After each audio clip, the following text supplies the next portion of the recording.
Você que está chegando hoje pela primeira vez, você está vindo num excelente momento, porque nós estamos hoje finalizando, e por amor a você eu vou fazer uma retrospectiva, finalizando uma série muito, muito especial, uma série pela qual nós estávamos ansiosos já há muito tempo, desde que pensamos nela no início do ano, na verdade no final do ano passado, quando pensamos no calendário desse ano, a gente estava cheio de expectativa para essa série, para essas 3 semanas, e não apenas para esses momentos aqui de encontro de todo mundo no sábado, mas para tudo que aconteceria ao longo dessa série. Essa série chamada Combata o Bom Combate. Você que é novo aqui, está vindo hoje pela primeira vez, talvez uma galera que estava lá no torneio hoje do Luta Mais, lá no Campus Norte. Quem estava lá hoje à tarde? Galera participou do torneio aí. Tem uma galerinha ali no fundo, sejam bem-vindos. Muito bom ter vocês aqui com a gente. Quando a gente pensou nessa série, a gente se inspirou justamente no Luta Mais, no nosso projeto de luta, de jiu-jitsu, que já vai aí com alguns anos de vida, tem crescido, graças a Deus, e ele usa justamente esse slogan, né? O slogan do Luta Mais é combata o bom combate.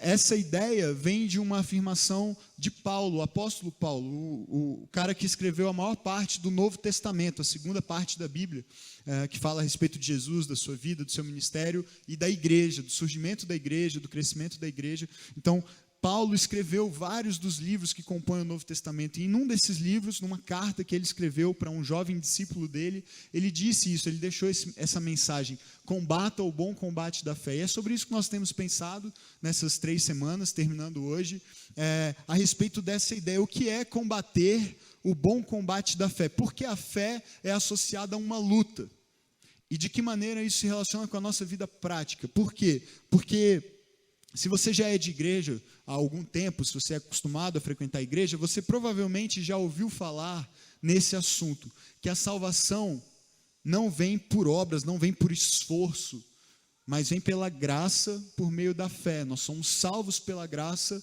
por meio da fé. E quando a gente fala então de um combate de fé, de uma luta de fé, que como nós falamos nas últimas semanas, crer é lutar, crer requer esforço, dedicação, sacrifício, você pode entrar num parafuso e pensar assim: mas isso não se encaixa com o que eu aprendi na igreja, porque eu aprendi que eu sou salvo pela graça, ou seja, que eu não faço nada para merecer a salvação, que eu simplesmente recebo isso de graça de Deus. E aí você vem me dizer que então existe uma luta e que eu preciso ganhar essa luta, eu preciso competir de alguma maneira, me esforçar, me preparar para um combate e vencer esse combate, e então vencendo esse combate efetivamente eu serei salvo. Isso significa? E aí nós temos falado nessas últimas semanas que não é exatamente isso, que na verdade nós criamos uma distinção meio equivocada e conceitos equivocados a respeito dessas duas coisas, de a salvação ser um ato de Deus gracioso. Deus olha para você, não vê nada de bom em você e diz: mesmo assim eu vou salvar esse cara, como ele fez comigo. E uma outra parte, uma segunda etapa desse processo, que é chamada de santificação. A Bíblia chama de santificação esse processo por meio do qual, eu acho que vai aparecer aqui a palavra santificação, mas se não aparecer, isso, pode passar. Isso, santificação. É um processo por meio do qual o Espírito Santo de Deus trabalha na nossa vida, nos transformando para que nós nos tornemos parecidos com Jesus. E nesse processo, então, é que a palavra de Deus vem e nos diz que há uma participação nossa. Ok, você foi salvo, você recebeu a graça de Deus na sua vida, você entendeu que você é um pecador e precisa de Jesus, e você decidiu entregar sua vida a Ele, e aí você nasceu de novo, e agora você tem uma nova vida, e você foi salvo, então. Mas agora, a história não acaba aqui. Na verdade, está só começando. Você tem toda uma caminhada pela frente, um processo que Deus conduz, mas que envolve o seu esforço, que envolve sacrifício, renúncia, luta. E aí, a Bíblia traz essa analogia de um competidor, de alguém que se prepara para uma batalha, para um combate. A Bíblia usa a analogia de um atleta, de alguém que se prepara para uma corrida. Várias analogias mostrando que assim como um atleta se prepara para competir e condiciona o seu corpo para a competição e treina pesado para aquilo, buscando um objetivo, um prêmio, uma coroa, também nós, como discípulos de Jesus, nos preparamos para um combate. mas de uma maneira diferente, não com as mesmas armas, não com o nosso corpo físico apenas, mas com todo o nosso ser, com o nosso espírito, uma batalha que é muito mais profunda, que tem muito mais a ver com a nossa existência, com toda a nossa natureza, do que simplesmente um embate, um combate de um esporte, de uma luta física. E Paulo chama então esse processo, a Bíblia chama esse processo de um processo de santificação. E a salvação, então, não termina no momento em que nós somos alvos da graça de Deus e perdoados e livres mesmo da condenação para que possamos viver eternamente. Mas ela é um processo que continua por meio da santificação. E é sobre isso que nós temos falado, viver uma vida santa, viver uma vida de santidade. E muitas vezes, principalmente se você não é acostumado com esse termo, ou se você cresceu num ambiente religioso, mas não viveu ainda uma experiência real, verdadeira com Jesus, você tende a pensar, como eu pensei durante muito tempo, que santidade é uma coisa meio utópica, assim. Viver uma vida santa é coisa para a gente lá do passado, é coisa para aqueles santos da igreja, para os mártires do passado, para pessoas iluminadas, escolhidas especialmente por Deus para uma vida diferente da sua, diferente dessa vida comum que a gente vive. Pensar em ser santo é uma coisa meio distante para a gente. A gente pensa naquelas pessoas do passado, a gente pensa nos apóstolos, a gente pensa nas pessoas da Bíblia, a gente pensa em referências, por exemplo, Santo Agostinho, a gente pensa em São Francisco de Assis, a gente pensa, se você é católico especialmente, você tem essas referências, se você pensa em Madre Teresa de Calcutá, aquelas pessoas que a gente olha e fala, nossa, pessoas perfeitas, viveram uma vida perfeita, uma vida perfeitamente santa. Mas o convite de Deus é para que todos nós experimentemos essa vida de santidade. Santidade não é algo, não tem a ver com perfeição. Santidade tem a ver justamente com lutar, uma luta constante, diária, contínua, contra algumas coisas que atrapalham a nossa santidade. E por isso nós temos falado que crer é lutar, e é lutar contra o pecado, é lutar contra o mundo, contra um sistema pecaminoso que existe no nosso mundo, contra uma cultura pecaminosa. Não é se isolar do mundo, não é condenar o mundo, não é criticar as pessoas, não é se achar melhor do que ninguém, mas é reconhecer simplesmente o óbvio, que nós estamos inseridos no meio de uma cultura, no meio de uma sociedade corrompida, contaminada.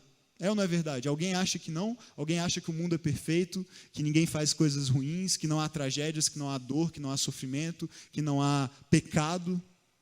É impossível viver nos dias que nós vivemos e não reconhecer que nós estamos inseridos num mundo mau, num mundo corrompido pelo pecado.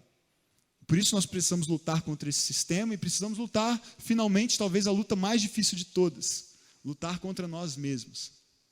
Lutar contra a nossa própria natureza que nos leva de volta para comportamentos, atitudes, práticas, pensamentos que já deveriam ter sido abandonados há muito tempo, mas que volta e meia retornam para nos incomodar e atrapalhar a nossa caminhada com Deus. Então essa é uma retrospectiva rápida para você que perdeu aí as 2 primeiras semanas, para você se localizar onde nós estávamos. E na semana passada a gente teve uma experiência bem legal também de ouvir alguns testemunhos, bater um papo aqui com a galera do Luta Mais. Então a gente pôde ver como viver em comunidade, como ter amigos, como fazer parte de um movimento nos ajuda nessa busca por santidade. Porque essas lutas não são fáceis. Andar com Jesus não é fácil. A gente fala que sempre a melhor vida que você pode viver é viver com Jesus, mas a gente não quer te enganar. A gente não tem a pretensão de te iludir, dizendo que se você andar com Jesus, se você buscar uma vida de santidade, todos os seus problemas vão se acabar, você da noite para o dia nunca mais vai ficar doente, sempre vai ter dinheiro, tudo vai dar certo. Não.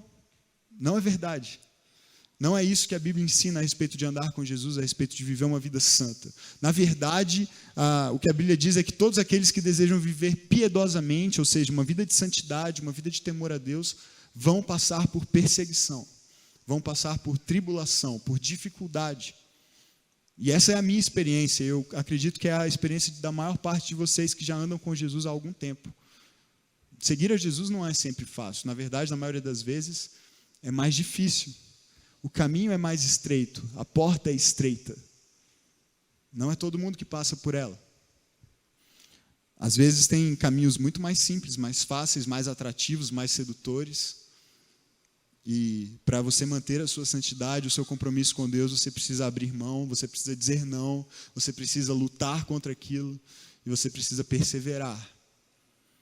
E é sobre isso que eu quero falar nessa noite, para a gente fechar essa série, para a gente terminar esse tempo de conversa sobre santidade. Eu quero falar justamente sobre perseverança, sobre permanecer. Luizão está aí? Já chegou ou não? Se ele não tiver, é melhor, que aí eu posso falar mal dele sem constrangimento. Luizão, jovem aqui da igreja, cara super talentoso aí para um monte de coisa, empresário aí, empreendedor de sucesso. E, mais recentemente, se tornou também lutador de jiu-jitsu, né? Já faixa azul, o cara tá mandando bem lá no Luta Mais. E hoje ele participou da competição lá. E o cara começou bem a luta, tava lá, lutando de igual para igual. A luta dura 6 minutos, pelo menos no campeonato hoje lá foram 6 minutos. Com 2, ele tinha morrido já, estava morto, pedindo arrego.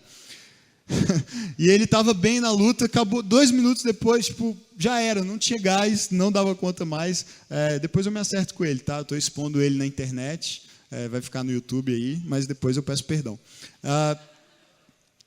E aí, assim, depois ele perdeu, né? Porque depois de 2 minutos você não tem gás nenhum mais, tem 4 minutos de luta pela frente, ele não deu conta de segurar a onda.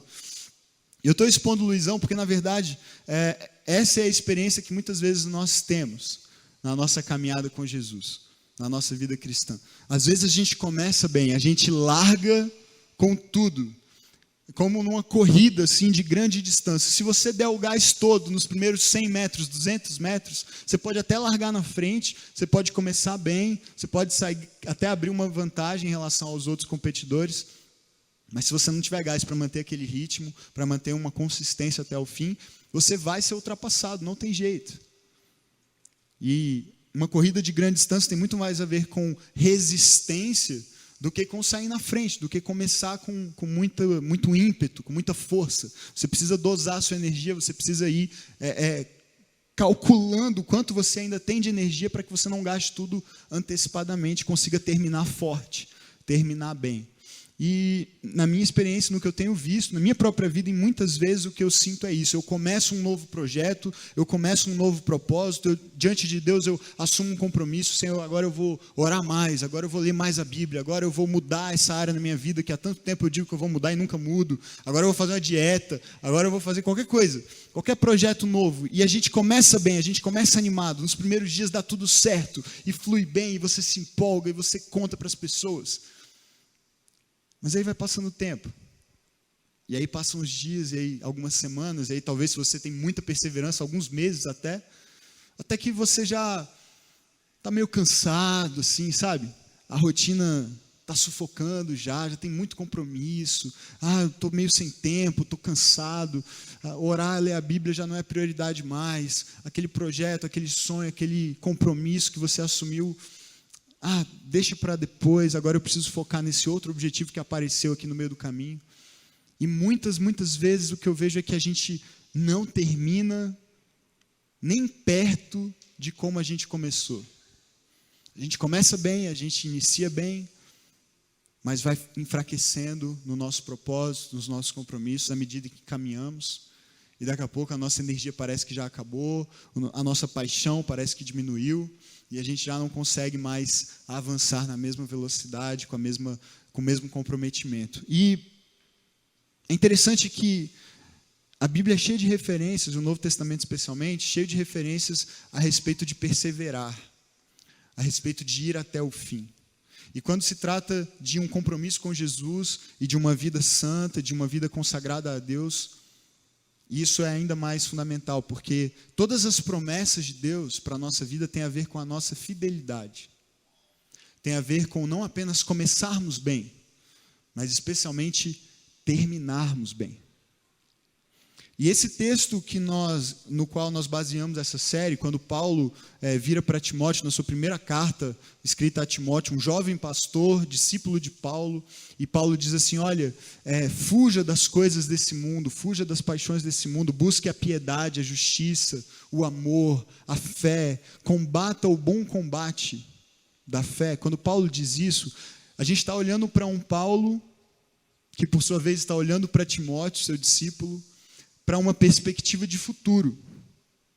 Paulo diz a Timóteo uma palavra de ordem, uma palavra de orientação a respeito da sua vida a partir daquele momento. Timóteo, você está recebendo de mim uma orientação como alguém mais velho, mais experiente, com uma caminhada mais longa do que a sua. Você está recebendo de mim uma orientação a respeito da sua vida daqui para frente, da sua liderança, do seu compromisso com Deus, do seu compromisso com a sua igreja, a igreja que você recebeu para pastorear e cuidar. Você está recebendo a seguinte orientação, Timóteo: combata o bom combate da fé. Prossiga na sua caminhada de lutar por uma vida cada vez mais santa, por uma fé cada vez mais forte. E Paulo então olha para Timóteo, um jovem, e projeta a sua vida lá para frente. Timóteo, essa é a vida que eu espero que você construa. Essa é a vida que eu espero que você viva, uma vida de alguém que entende que seguir a Jesus tem um preço sim, mas que vale a pena ser pago, e que você pague esse preço, Timóteo, e combata sempre, todos os dias, esse bom combate da fé. Não desista, Timóteo, no meio do caminho, vá até o fim. Paulo está olhando para Timóteo e projetando o seu futuro. E vamos passar aqui por alguns textos escritos, alguns deles também por Paulo. O primeiro deles está em Gálatas, capítulo 5, uma outra carta que Paulo escreveu para uma igreja numa cidade na região da Galácia, uma cidade de cultura grega. E Paulo escreve um versículo, eu quero chamar a sua atenção para um versículo só, que Paulo escreve nesse capítulo 5 dessa carta, em que ele está falando para uma igreja num contexto muito específico. Como uma igreja de cultura grega, aquelas pessoas eram confrontadas, como algumas outras igrejas de cultura grega, naquela época ainda inicial de consolidação do cristianismo pelo mundo, confrontadas com uma situação realmente complicada, porque tradicionalmente o Deus dos judeus era adorado pelos judeus. E no momento em que Jesus vem, se revela ao mundo, morre, ressuscita e começa a ser pregado pelos seus discípulos, não só em Israel, em Jerusalém, mas nas regiões vizinhas e se espalhando então para outras nações, para outras regiões do mundo conhecido da época, especialmente da região do Império Romano. O que acontece é que entram em conflito duas culturas, duas cosmovisões, duas maneiras de enxergar o mundo: a cultura helênica, a cultura grega, e a cultura judaica. E a cultura judaica entendia que Deus era o Deus dos judeus, um Deus só. E os judeus, boa parte deles não reconheceram Jesus como Deus, tanto que o crucificaram. Mas aqueles judeus que se converteram, que creram em Jesus e se converteram ao cristianismo, trouxeram para o cristianismo as práticas da sua cultura, as leis do Antigo Testamento, e entendiam que elas deveriam continuar sendo aplicadas para aqueles que, embora não judeus, gentios, como a Bíblia chama, não judeus, pessoas de outra origem, muitos deles de origem grega, essas pessoas que se convertiam ao cristianismo deveriam também se tornar judeus, porque afinal de contas eles estavam servindo ao Deus dos judeus. Então eles precisavam, por exemplo, se circuncidar, que era a prática que todo o homem judeu fazia para se identificar com a aliança de Deus com o povo de Israel. E eles buscavam impor essas práticas culturais e religiosas a esses gregos, a esses povos não judeus que vinham se convertendo ao cristianismo. E Paulo sempre criticou muito isso. Ele sempre ensinou nas igrejas de cultura grega: olha, vocês não precisam submeter a isso, porque Jesus veio para substituir esse sistema antigo. E ele veio para ser Deus não só dos judeus, mas de todos os que creem nele. E você é livre em Jesus, você não precisa se submeter, você não precisa se tornar judeu para poder seguir a Jesus. E ele ensinou isso nas igrejas que ele plantou, nas igrejas por onde ele passou, inclusive nessa igreja da Galácia. E aí, quando chega no capítulo 5, no versículo 7, nós estamos numa altura desse livro em que Paulo estava criticando justamente o fato de que aquela igreja que havia entendido esse ensino de Paulo, que havia entendido essa liberdade que eles tinham em Jesus, havia se perdido por causa da influência de grupos que a Bíblia chama de judaizantes, que eram justamente esses judeus, esses convertidos ao cristianismo, que entendiam que todo mundo tinha que ser judeu. Você pode seguir a Jesus. Você não é judeu, mas você pode seguir a Jesus, desde que você se torne judeu. E esses caras eram chatos, e eles queriam... gente chata é assim, né? Ele quer convencer todo mundo do que ele pensa, e ele está certo, e faz campanha, e isso, você não pode fazer isso. E esses eram os judaizantes. E quando chega então no versículo 7, Paulo dá uma palavra para essa igreja e diz assim, olha, e Paulo gosta dessa analogia de competição, de corrida, de luta, de atleta. E Paulo diz assim, vocês corriam bem. Vocês, Gálatas, vocês corriam bem, vocês estavam indo bem, vocês entenderam o que eu ensinei a vocês. Vocês estavam na caminhada, vocês estavam indo na direção certa. Vocês corriam bem. E a pergunta que ele faz, quem os impediu de continuar obedecendo à verdade? O que foi que aconteceu no meio do caminho que impediu vocês de continuarem?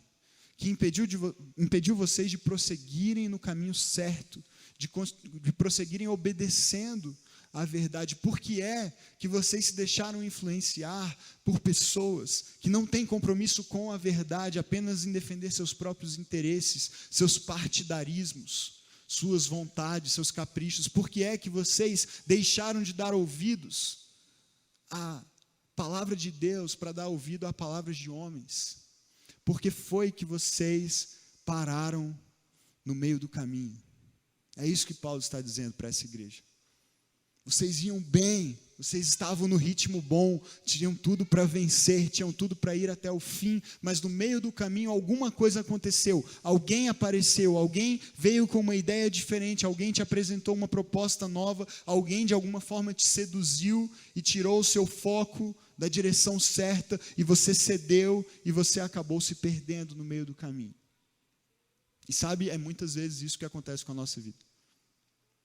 Muitas e muitas vezes nós começamos bem, nós seguimos a Jesus, nós estamos firmes, nós temos propósitos, nós estamos buscando uma vida de santidade, nós conhecemos a verdade, queremos obedecer à verdade, mas no meio do caminho surge uma proposta, surge uma oportunidade, surge um convite de alguém, surge um relacionamento interessante, surge alguma coisa que de alguma forma conquista o nosso coração e a nossa atenção de uma forma irresistível quase. Pelo menos a gente sente assim, cara, isso é demais, eu não consigo resistir, eu queria continuar, eu queria manter o foco, eu queria permanecer, perseverar, mas eu não consigo, é mais forte do que eu. E a gente acaba cedendo, a gente acaba se sujeitando a isso e abrindo mão de perseverar na direção que Deus estabeleceu para a nossa vida. E muitas vezes isso começa sutilmente, com uma pequena oportunidade, com uma palavra que é quase ingênua, com um relaxamento. Não vou ler a Bíblia só hoje, não vou orar só hoje, não vou para o culto só essa semana, não vou fazer isso, não vou fazer aquilo. E veja, eu não estou falando nada de legalismo, tá? Não estou falando que se você deixar um dia de orar, ler a Bíblia, ou ir para a igreja numa semana, não tem nada a ver com isso. Não é isso que salva você, não é isso que te torna mais santo ou menos santo. Mas são sintomas pequenos, que muitas vezes nós nem percebemos, de um esfriamento, de um distanciamento. E a gente diz assim, não, mas não tem nada a ver, é porque eu tive um compromisso, é porque eu estou cansado, é porque eu tenho outra coisa para fazer, é porque... E aí as desculpas surgem e vão surgindo, e a gente vai dando novas e novas desculpas, e daqui a pouco a gente tem uma desculpa para a desculpa que a gente deu na outra vez, quando a gente arrumou aquela outra desculpa. E quando a gente menos percebe, a gente já está distante, a gente já está com o coração frio, a gente já está desanimado, desmotivado, e aí a tendência é a gente começar a criticar, falar mal, essa igreja, aquele pastor, se for de mim pode falar mal, não tem problema, mas a gente começa, sabe, já viveu isso, já viveu? Fala sério, eu já vivi muitas vezes, muitas vezes, pequenos sintomas, pequenos sinais, pequenos indícios, mas quando você percebe, você já não tem o mesmo amor, você já não tem a mesma paixão, você já não tem aquela expectativa de se encontrar com Deus e conversar com Ele, e abrir sua palavra e deixar que Ele fale com você, e estar na igreja adorando junto com as pessoas, servindo, trabalhando para o reino de Deus.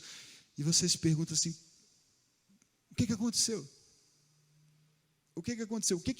O que surgiu no meio do caminho que me tirou do foco, que me tirou do caminho que eu vinha trilhando? E era um caminho bom, era um caminho difícil, mas um caminho bom. Um caminho que me levaria a boas coisas. E o que aconteceu no meio desse caminho que me fez perder o foco? E Paulo alerta essa igreja, ele diz: quem foi que impediu vocês de continuar obedecendo a verdade? E tentando pensar como Paulo, eu pensaria assim: será mesmo que existe alguma coisa que pode ter surgido, alguma oportunidade, algum pecado, algum relacionamento, qualquer coisa, pela qual vale a pena abandonar isso?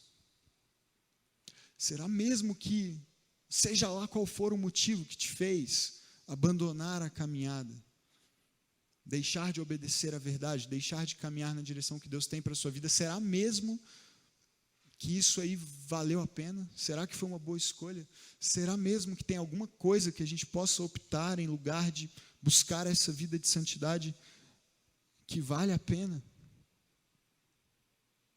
Eu quero olhar com você para 3 textos rápidos, 3 versículos. O primeiro está em Hebreus 10:39. Eu quero fazer você olhar para esses textos e para como Deus, por meio da sua palavra, nos orienta a proceder em relação à perseverança. Hebreus 10:39 diz assim: nós, está falando para o povo de Deus, uma carta escrita para os hebreus espalhados pelo mundo, aqueles que haviam se convertido a Jesus, e o autor de Hebreus diz assim: nós, porém, não somos dos que retrocedem. Nós não somos daqueles que voltam atrás. Nós não somos do tipo de pessoa que começa e desiste, que começa e abandona, que começa a andar na direção de Deus, que começa a andar com Jesus, que decide por uma vida santa, que se compromete e entrega a sua vida a isso, a essa causa, e volta atrás, e são destruídos, porque esse é o destino daqueles que retrocedem. Mas nós somos daqueles que creem e são salvos. Veja, você poderia pensar assim: nós não somos dos que retrocedem. Qual é o antônimo, qual seria aqui o paralelo natural? Não somos dos que retrocedem, somos dos que avançam. Mas Paulo não, o autor de Hebreus, não sei se foi Paulo, diz assim: nós não somos os que retrocedem e são destruídos, mas dos que creem. Porque o contrário de retroceder é crer, porque crer é avançar. Porque não há como crer e ficar parado, não há como crer e andar para trás. A fé nos leva a lutar, e a fé que nos leva a lutar nos leva a vencer em Cristo e a avançar, a crescer, a viver cada vez mais uma vida santa, uma vida comprometida com Deus, a estar cada vez mais alinhado com seus propósitos, entendendo a sua vontade, e não apenas entendendo a sua vontade, mas obedecendo. Como ele diz aos Gálatas: quem os impediu de obedecer, de continuar a obedecer a verdade? Nós não somos dos que retrocedem. Você não foi chamado por Jesus para abandonar o barco na primeira dificuldade. Jesus deu a vida dele por você. Não foi para você desistir no meio da crise, não foi para você desanimar porque alguém te ofendeu, porque alguém não olhou para você e deu um abraço, um bom dia, um sorriso. Ele te chamou para ir até o fim, para crer. E veja, somos dos que creem e são salvos. Porque se você é do tipo de pessoa que em toda dificuldade você desiste de Deus, você desiste da igreja, você desiste de uma vida santa e volta para os mesmos pecados de sempre, cuidado. Porque nós somos sim salvos pela graça, mas a salvação nos leva à santidade. Consequência de ser salvo é buscar uma vida santa, é buscar agradar a Deus, honrar a Deus, porque você foi alvo do amor dele na sua vida e você quer com todas as suas forças amá-lo em resposta ao amor que você recebeu, e por isso você se santifica, por isso você luta, se esforça para não pecar, para honrar a Deus, para agradá-lo em todas as suas atitudes. Então, nós somos dos que creem, dos que combatem esse bom combate da fé e por isso são salvos, por isso perseveram. Tiago capítulo 1, verso 12, feliz é o homem que persevera na provação. Não é o cara que desiste na provação, mas feliz é aquele que continua. Tem dificuldade? Tem, mas eu vou parar toda vez que eu tiver uma dificuldade, eu vou sentar e chorar e não faço mais nada porque tive uma crise, porque alguém não gosta de mim, porque alguém brigou comigo, porque um relacionamento terminou, porque as coisas não deram certo, porque eu ainda não passei no concurso que eu queria passar, porque eu não tenho o salário que eu gostaria de ter, o celular que eu gostaria de ter. Se toda vez que a gente se frustrar, a gente desistir de Deus, desistir da vida, desistir das pessoas, desistir da igreja, a gente não chega em lugar nenhum. E o que Tiago está dizendo é feliz, é aquele que persevera na provação, porque só tem um jeito de você ser aprovado, é perseverando na provação, porque se você desiste na provação, você não passou. Esse é o sentido de ser aprovado, você passa por uma prova, persevera e vence, e por isso é aprovado, e porque depois de aprovado, ele vai receber o quê? A coroa da vida que Deus prometeu aos que o amam. A gente não sabe exatamente o que é essa coroa da vida, não é eu não acho que é uma coroa de fato, você ficar no céu com a coroa, assim, né? Você passar a eternidade com a coroa na cabeça, deve ser até incômodo, né? Deve cansar, deve ser pesado, mas é uma vida eterna na presença de Deus, uma recompensa, um prêmio, um troféu, pela sua fidelidade, porque você não desistiu, porque você lutou até o fim, e mesmo com as lutas e dificuldades e provações, você disse, eu continuo firme, porque eu não sou daqueles que retrocedem e são destruídos, mas sou desses que creem, e porque creem avançam, porque creem lutam, e porque creem vencem, porque Jesus já venceu. E por isso você é premiado, por isso você é coroado, por isso você tem vida e vida eterna, porque você foi fiel, porque você perseverou. E por último, mais um versículo, Apocalipse 2:10. Texto bem conhecido também para quem já é de igreja. Seja fiel até que você passe no concurso, até que você se case, até que você arrume a namorada ou namorado, até que você tenha o salário dos seus sonhos, a casa dos seus sonhos, o carro dos seus sonhos, a viagem dos seus sonhos, é isso? Porque assim é bom ser fiel. Quando você quer passar em concurso, você jejua, ora, faz campanha, vai na igreja, rapa a cabeça, faz promessa, faz qualquer coisa. Quando está doente, Deus, para o Senhor me curar, eu faço qualquer coisa. Mas aí depois que ganha a bênção, o cara nunca mais aparece, velho. Você fica, velho, cadê o cara? Não, agora já passou, agora já está tudo bem, já foi curado, já está empregado, já está tudo certo, já está namorando, já casou, aí pronto, está com a vida resolvida. Para que Deus? Para que santidade? Não, agora eu vou curtir. É impressionante, mas é assim que muitas vezes a gente vive. E o que o próprio Jesus está falando aqui, seja fiel até a morte, e eu, o próprio Deus, o próprio Jesus, sou eu que estou prometendo, sou eu que vou te dar isso, esse prêmio, a coroa da vida. Há um futuro reservado para nós, há uma esperança, há uma promessa, há um prêmio, há uma recompensa, mas ela está reservada para aqueles que perseveram, ela está reservada para aqueles que não desistem no meio do caminho, para aqueles que não desanimam por causa de qualquer dificuldade ou adversidade, mas para aqueles que perseveram, que mantêm seu coração no lugar certo, que mantêm os seus olhos no lugar certo, que mantêm a disposição de obedecer até o fim. E aí nós voltamos para o nosso amigo Paulo e para o seu discípulo Timóteo. Paulo está olhando para Timóteo, na sua primeira carta escrita para Timóteo, olhando para um jovem pastor, olhando para um discípulo que ele amava e que ele havia ensinado e preparado para os desafios de liderar uma igreja, de servir a Deus, de viver uma vida de santidade. E ele havia dito para Timóteo, olha Timóteo, combata o bom combate, eu tenho mais experiência que você, eu estou olhando para a sua vida e para o seu futuro, e projetando o seu futuro, eu posso te dizer que o melhor caminho para você é perseverar, combatendo, lutando o bom combate da fé, para que você cresça, para que você avance, e com você leve aqueles que você tem a missão de liderar. Agora avança na história. Nós chegamos na segunda carta escrita por Paulo a Timóteo. Um Paulo diferente, um Paulo velhinho, preso numa masmorra fria, sob o governo do imperador Nero, provavelmente 66, 67 depois de Cristo.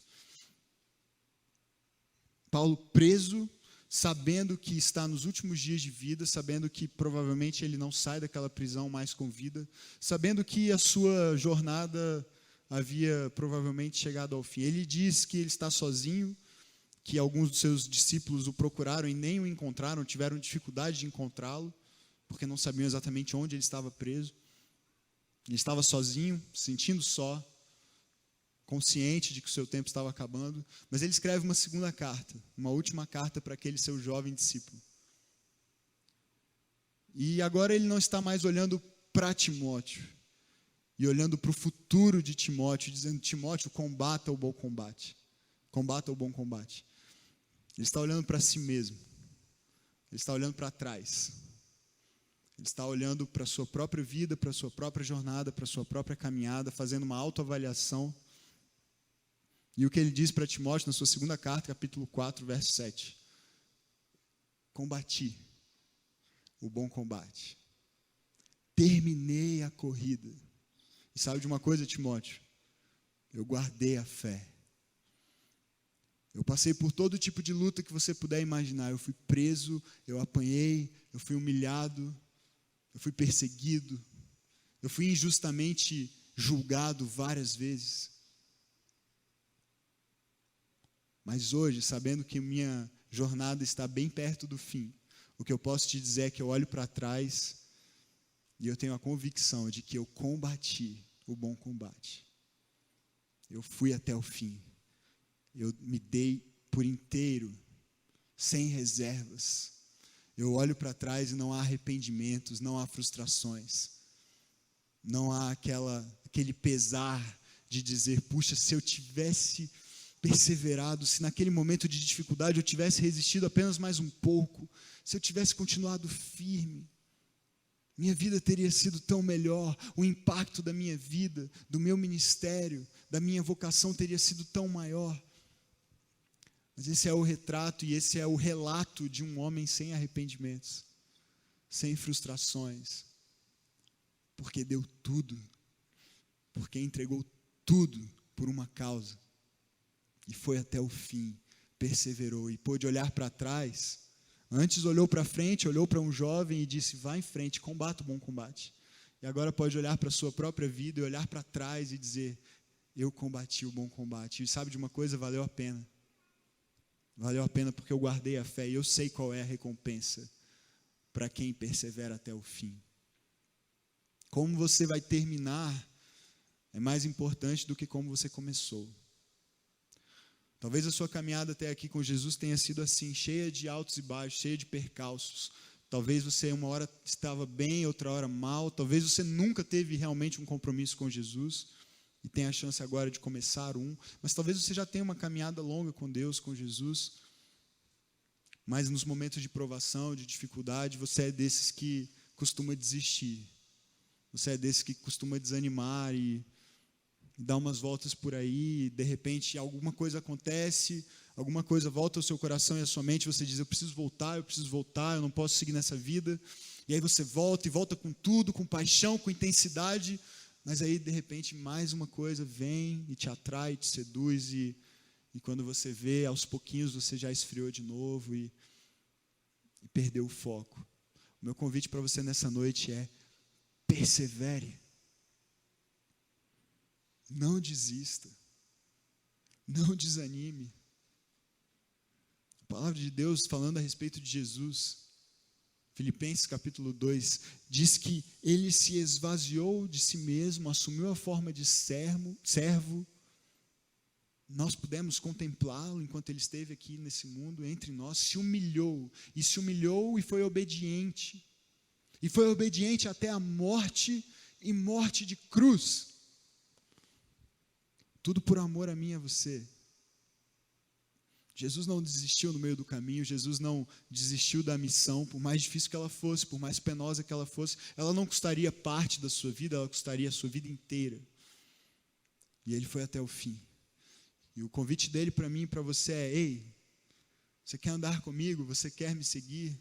Há uma recompensa maravilhosa preparada para você, e só precisa de uma coisa: que você não desista no meio, que você não pule do barco, que você não abandone, mas que você persevere até o fim. Não importa como você começou, não importa se foi aos trancos e barrancos, não importa se foi uma vida direitinho até aqui, tudo isso vai valer a pena se você for até o fim, se você perseverar, se você continuar olhando para mim e não deixar que as distrações, que as seduções, que as oportunidades que surgirem no meio do caminho te afastem desse propósito, te impeçam de continuar obedecendo a verdade. Mas olha para mim, firma os seus olhos em mim e eu vou te conduzir. Essa é a melhor notícia. Você não está sozinho nesse combate. Você não luta com as suas próprias forças. Não depende de você o resultado final. O resultado final já foi declarado, conquistado por Jesus ao ressuscitar dentre os mortos. Ele já venceu todas as coisas e Ele faz você mais do que vencedor com Ele.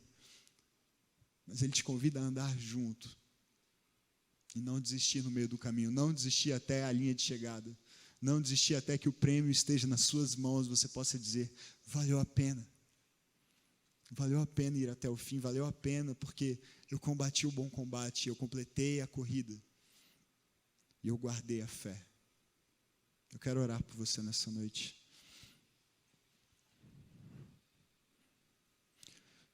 Eu quero te convidar a fechar os seus olhos e a pensar qual é a sua situação hoje, diante de Deus. Você tem sido desses que não retrocedem, desses que avançam, desses que creem, independentemente das circunstâncias, das dificuldades, das crises, das decepções, você continua com seus olhos firmados em Jesus. Veja, não é viver uma vida perfeita, não é não ter momentos de dúvida ou de medo, todos nós temos. Mas você pode ter dúvida e medo e seguir adiante, ou você pode deixar que essas coisas te paralisem ou até te façam desistir. É uma escolha sua. Você tem sido desses que desistem, que desanimam, que abandonam a caminhada nas dificuldades? Ou você é do time dos que avançam, dos que vão até o fim, dos que perseveram, porque sabem que há uma recompensa reservada para você, para a sua fidelidade? Seja sincero diante de Deus agora, fique com seus olhos fechados e pergunte a Deus: Senhor, será que eu tenho desanimado? Será que eu tenho desistido no meio do caminho? Será que eu tenho deixado a minha fé se enfraquecer, o meu coração se desanimar, se distrair com as coisas? Ou será que eu tenho permanecido firme? E se eu tenho me distraído, Senhor, me ajuda, me fortalece, firme os meus passos para que, mesmo quando o mar estiver agitado, mesmo quando as dificuldades vierem, eu possa permanecer. Senhor, eu te peço, Pai, que ouça a oração de cada um que está aqui nessa noite, de cada jovem, Pai, que se coloca diante do Senhor, com sinceridade, e apresenta a Ti o seu coração, do jeito que está. E eu te peço perdão, Deus, porque muitas vezes eu fui desses que desistiu, eu fui desses que desanimei, em meio às crises e dores e frustrações, mas eu te agradeço porque pela Tua graça, o Senhor sempre me colocou de pé de novo, e me fez voltar meus olhos para o alvo e continuar avançando, olhando para Jesus e confiando em Jesus. Eu peço nessa noite, Pai, que cada um aqui tenha essa experiência. Se há alguém desanimado, se há alguém frustrado, se há alguém que pensou em desistir, se há alguém que chegou a desistir e hoje por algum motivo está aqui, sem muita convicção, mas buscando entender, buscando ajustar as ideias no coração e na mente, eu peço, Deus, que seja essa noite de confirmação do Teu Espírito, de que Ele é escolhido Teu, de que Ele é amado pelo Senhor, de que o Senhor pagou um preço altíssimo, a vida do Teu próprio Filho, para que nós pudéssemos permanecer fiéis, firmes em Jesus até o fim, e que há uma recompensa preparada para cada um de nós. Nós queremos isso, Pai, nós queremos honrar o Senhor, viver para a Tua glória, viver em santidade, viver para Te conhecer, Jesus, e Te tornar conhecido. E nós pedimos que o Senhor nos mantenha e nos sustente de pé em todo o tempo, para que a nossa vida possa proclamar quem Tu és, proclamar esperança a um mundo perdido, proclamar verdade a um mundo caótico, sem direção. Que sejamos nós a proclamar isso com a nossa vida, com a nossa postura e com a nossa perseverança. Em nome de Jesus. Amém.